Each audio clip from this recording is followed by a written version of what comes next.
Hey everyone, welcome back to Corporate Decoder. Today, TransCode Therapeutics Incorporated RNAZ just filed an 8K, and I am seeing a critical delay that stockholders will want to know about. Quick note, this is not financial advice, just my take on public filings for educational purposes. The company has postponed its annual meeting. And it all comes down to a Nasdaq listing review that is taking longer than expected. So what is really going on here with TransCode Therapeutics Incorporated?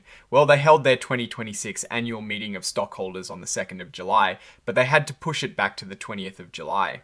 Now, while they said it was for administrative reasons related to Nasdaq listing rules, the real reason is that Nasdaq hasn't finished reviewing their initial listing application yet.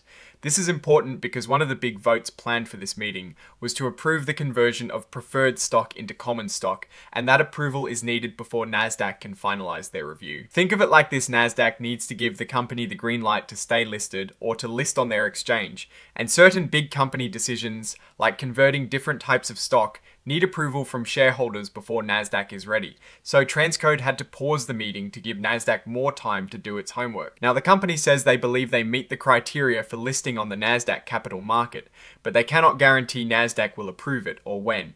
This is a bit of a nervous moment for investors, because if Nasdaq's review takes too long or doesn't go as planned, it could create big problems. For instance, their common stock trades under the ticker symbol RNAZ on the Nasdaq Capital Market.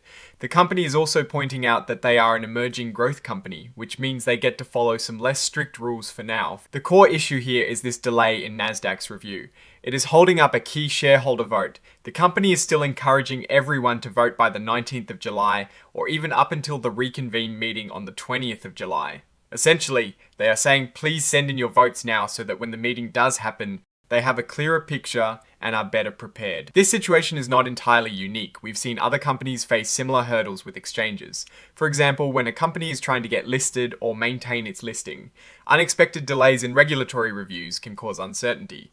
The market often reacts negatively to such delays because they introduce a level of risk.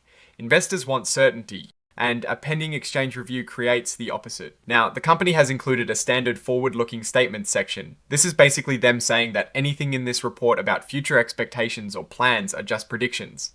Actual results could be very different due to various risks, and they point to their other SEC filings for more details on those risks.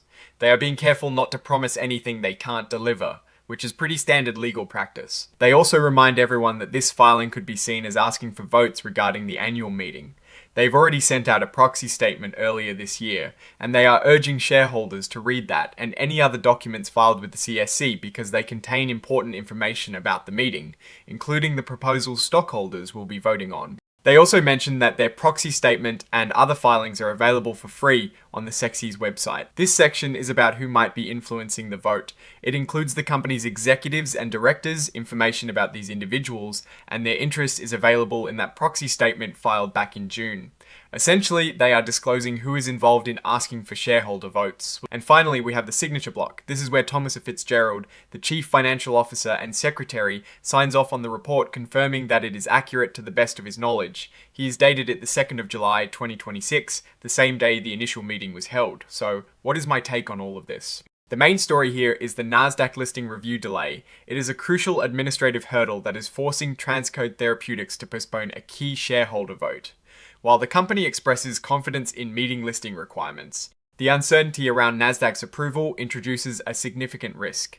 We've seen companies struggle after prolonged exchange reviews, and investors will be watching closely to see how this plays out. The big question is how long will this delay last, and what will Nasdaq ultimately decide? My biggest concern is that this delay could spook investors and lead to further stock price volatility. What I'm actually looking for is a clear timeline from Nasdaq and confirmation of TransCode's listing status. Oh, and the research tools I actually use are linked in the description. They help keep this channel going.